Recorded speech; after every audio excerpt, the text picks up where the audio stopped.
Hey everyone, welcome back to the channel. Today we will talk about something that can completely transform your business, turning those who hard on cold mail client into a long-term recurring revenue. So that's why I make the title here from cold mail to long-term client, nurturing your strategy for recurring revenue. Okay, so getting client through cold mail is just the beginning. Okay, so like you just close someone, it's just the beginning of the creating businesses. But if you just think about the real money, and frankly the real joy comes from building those relationships into ongoing partnership that pays you month by month, year by year. Like if a client is paying you for 6 months, it's easy to upsell him, it's easy to charge high from him. So that's why our target should be making long term relationship, not rather than just a one time closing client and a deal closed and gone. So consider this: acquiring a new client cost you like 5 to 25 times more than retaining the existing one. Okay, and increasing client retention by 5% can increase your profit by 25 to 95%. Those aren't a small number. Okay, so that's why I just told, like, if you try to like book multiple clients, then it will be hard for you. But whatever the client you existingly have in your agencies, then you can just upsell to them and on a high price, and it can increase your profit by 25 to 95%. Okay, so today I will share the exact framework that I have used to convert 70% of my client one time client to long term retainer, multiplying my average client value by 8x in the process. So let's jump in and see that. So section 1 is the mindset shift. The journey from one-time project to recurring revenue start with a fundamental mindset shift. The most freelancers and agencies position themselves as a project provider. They come in, they do work, they deliver the result and leave. That's most of the freelancer do. So if you are a freelancer, you can relate as well. So build a long-term relationship. You need to position yourself as a strategic partner from day one. Here is what it look like if you practice it. So a project provider says, I will design your website accordingly at your specification or as a requirement. But a strategic partner will say that I will create a website that serves as a customer acquisition tools for your businesses, then help you to optimize it based on the user data. That means it's a continuous process, it's not a one time project. Okay, so see the different: one complete task and the other solves the problem and ongoing businesses problem. So that's the things I just said, and the mindset shift need to be present from your very first interaction. Yes, even the initial cold mail then reinforced throughout the entire client experiences. So section 2 is foot in front in the door project. Okay, so let's talk about structuring your initial project to naturally lead going project. That is the like first is the first, that is, they solve an immediate pain point, they create quick value and build trust. Second, they reveal additional opportunities. As they work on the initial problem, you will uncover other areas where you can help. Third, they can demonstrate your strategic thinking, and this shows you are not just tactical executor but someone who can understand their business as well. So how I structure this process, that is like phase 1 is immediate solution, the project they asked for. So clear, valuable, quick timeline, measurable result. Like they what they want, I will do that. Okay, so this is the starting beginning. Phase 2 is optimization and growth, suggested in the next step. That is data driven improvement, expanding scope, ongoing support system. So I am building them something, and after that I'm giving them ongoing support. So for ongoing support we can charge. So that's the main things.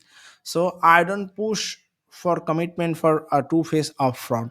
I simply plant the seed in the first part of the larger journey and then create a natural conversation about what next we can approach the initial project. if I give you an example, I get a lot of client query about cold mail infrastructure setup. So I don't question them. I just set them up the cold mail infrastructure first, and then I offer them the monthly management sometimes, and as well as they can also they can try, and after they fail they will come back again to me if I offer them. So that's the thing as well. So section 3 is exceeding expectation, the gap between when a client signed contract and when you deliver the result is critical for setting up a long term relationship.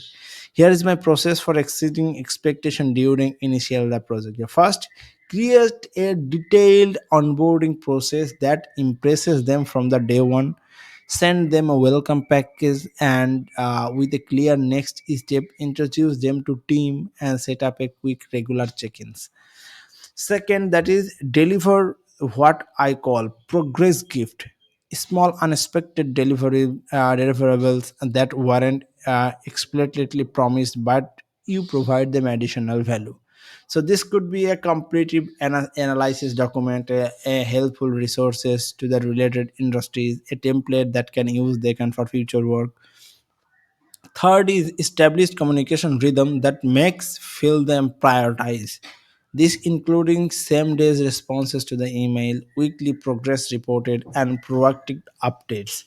So remember, the client who feel well taken care of during the first project, they are 3x more likely to sign you for recurring work. If you can't able to do that work, they will ask you for like if you know someone who can do the work, so you can get the your commissions.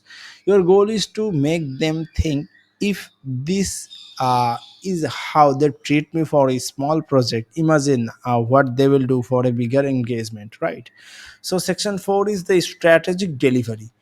So how you deliver the final project is just important. What you deliver, your project deliver should be never just here is what you asked for, hope you like it. Instead you should be strategic in the conversation in the next step. That is, this is my framework. Result recap, like what we accomplished, inside discover what we learn, opportunity identifies what we could do next, recommendation for next step, specific actions and timeline and investment if they want to move forward. Like if you are making them as a investment and delivering them some result on the first project, then already make a new step for them to go again with you with on the next order or next project. This is strategically this structure naturally leads to a conversation about continuing relationship. You are not selling, you are advising based on the real insight you have gathered. For example, if you just completed a web redesign or opportunity identifies might would be can be monthly conversion rate optimization, content calendar development, email marketing integration. So you can just add the services and upsell them, and each of this becomes a potential ongoing service. And also sometimes client can ask you like if you can do that, if you can do that, they will give you the project as well. Okay, section 5 is the recurring revenue proposal. So now let's talk about the recurring structure revenue offer. Like there are four main models that work well. First, the retainer model, where client can pay a fixed month salary and set a number of hours of deliverables. Second, the subscription model, where you provide ongoing access to the service or a platform on regular updates.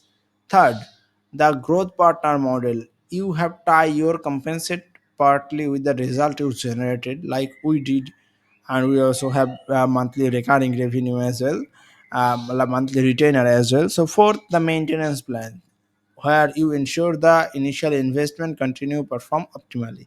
So when presenting your recurring offer, focus on the future result rather than activities. For example, don't say the retainer includes 20 hours of work per month. Instead of that, you can say that the partnership will ensure your website generate qualified lead consistently and improve conversion rate quarter over quarter. So same thing, but in different you are positioning it. The key is trying to ongoing value on their business objective. Make it clear that working with you isn't just an expense, it's an investment and measurable returns. So section 4 6 is client success system. Once you sign the clients of recurring work, you need a system to ensure they stay happy and continue seeing value. Here is my client success system. First, schedule a quarterly strategy session to review the progress and set new goals. The meetings help client to see big picture and reinforce the value of you are what we are providing. Second, that is create monthly impact report that clearly shows you that you have accomplished that, and the result you have generated. Make this visual and easy to understand. Third, establish a yearly warning system for potential issues. This could include regular check ins, satisfaction survey, and monitoring key metrics that might indicate the problems. Fourth, that is plan a strategic upsell based on the client needs and goals. That's already I told. So as you learn more about their businesses, you will discover new ways to help them as well.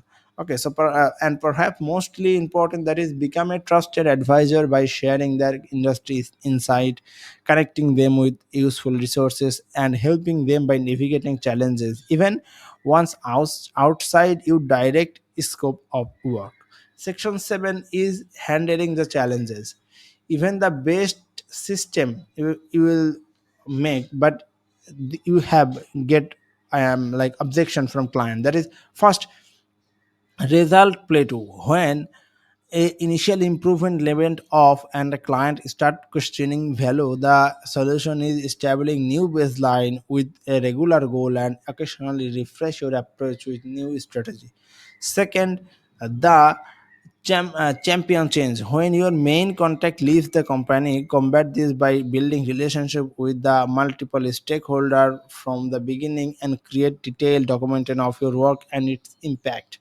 Third, scope creep spiral. When client keep adding requests without additional budget, address this by having a clear boundaries and structured process handling additional requests. Fourth, the communication breakdown. When updates fall by wayside, prevent these the systematize of communication through schedule calls, reports, check-ins. Remember, most of the client relationship problem can be prevented with a proper expectation setting and resolved through proper proactive communications. So that's most important, a proper proactive communications. So conclusion, let's warp it down. Converting one-time project into long-term client relationship isn't just good for your bank account; it's good for your clients too. They get consistency result and a partner who deeply understands their business. So let's recap the states. Position yourself as a strategic partner from the first interaction. Structure initial project to reveal future opportunities. Exceed expectation during the first engagement. Deliver result strategically when a path forward. Propose recurring revenue tied with the business outcome. Implement a client success system and maintain their value. Proactively address common challenges. Okay, so that's it for today. So if you just maintain these 7 step, you will get a lot of long term client.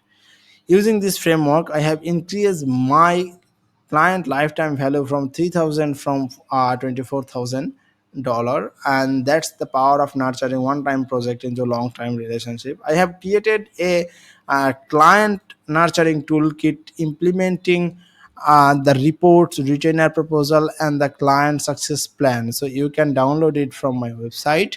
And if you found this video helpful, hit the like button and subscribe for more strategic building sustainable business. Drop a comment with your biggest challenges and maintenance client relationships. I might address it on the upcoming video. Until next time, focus on building relationship, not just completing the project. Take care. Bye bye.